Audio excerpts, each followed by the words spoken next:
Trafic dense, bouchons ou ralentissement, appelez cela comme vous voulez, mais ne vous énervez plus quand vous êtes dans les embouteillages.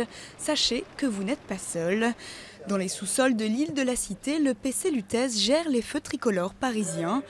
Il existe à Paris 1800 carrefours à feu et la circulation est surveillée en temps réel. On adapte le temps des feux en fonction de la densité du trafic. Créé il y a 30 ans, ce centre est désormais indispensable, ce qui était loin d'être le cas vers 1920, à la naissance du premier feu de signalisation. Le premier feu était à sonorisation, c'est-à-dire que c'était un usager qui descendait, qui allait agiter une cloche pour dire qu'il allait passer.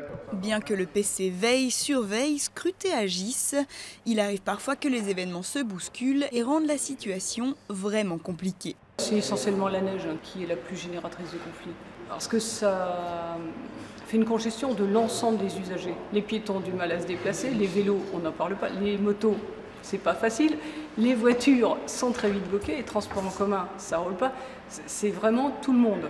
Et en plus, ça génère bien des accidents, des accrochages en pagaille, avec des services de secours qui ont du mal à arriver sur les lieux. C'est vraiment un engrenage qui va très très vite et très très loin. Autre casse-tête, les accidents. En étroite collaboration avec la police, le PC est chargé de localiser les accidents de la route, d'alerter les usagers et d'anticiper la formation de bouchons. On m'a signalé un véhicule en panne sur le périphérique extérieur choisi. Je déclare l'événement. Et donc là, à partir de là, je vais mettre un temps de vert sur le feu tricolore, plus long, pour favoriser le boulevard Saint-Michel. Sur un cycle d'1 minute 30, les feux peuvent varier d'une vingtaine de secondes. 20 petites secondes de vert en plus qui vous permettront peut-être de ne pas rester trop longtemps au point mort.